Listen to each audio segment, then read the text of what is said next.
لودھرا میں deputy commissioner office کے committee روم میں ڈپٹی کمشنر راؤ امتیاز احمد کی زیر صدارت اوورسیز پاکستانیوں کے مسائل کے حل کے لیے اجلاس منعقد ہوا۔ مزید بتا رہے ہیں Qadim Abbas Baloch. Deputy commissioner office Lodhra کے کمیٹی روم میں اوورسیز پاکستانیوں کے مسائل کے حل کے لیے تشکیل دی گئی کمیٹی کا اجلاس منعقد ہوا۔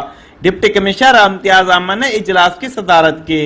اجلاس میں بیرون ممالک میں مقیم پاکستانیوں کے ریونیو، پولیس اور جائیدادوں کے تنازعات پر فریقین کو سنا گیا اور ان کے مسائل حل کیے گئے۔ اجلاس میں ایڈیشنل ڈپٹی کمشنر ریونیو میں سمیرہ ارشاد، اسسٹنٹ کمشنر لودھرا یوسف کلیم، اسسٹنٹ کمشنر دنیا پور سید وسیم حسن، ڈی ایس پی سرکل صدر لودھرا ہمایوں افتخار اوورسیز پاکستان کے مسائل کے حل کے لیے تشکیل کردہ کمیٹی کے چیئرپرسن ارشد علی سکھیرا اور کمیٹی کے دیگر ممبران بھی موجود تھے۔ ڈپٹی کمشنر راؤ امتیاز احمد نے افسران کو ہدایت کرتے ہوئے کہا کہ وہ اوورسیز پاکستان کے مسائل ترجیحی بنیادوں پر حل کریں۔ اوورسیز پاکستانی ملکی معیشت کے استحکام کے لیے دن رات کام کرتے ہیں، لہٰذا پاکستان میں ان کے لواحقین کو درپیش مسائل فوری حل کیے جائیں۔ کیمرہ ٹیم کے ساتھ ڈاکٹر کاظم عباس بلوچ، فراز نیوز، لودھرا۔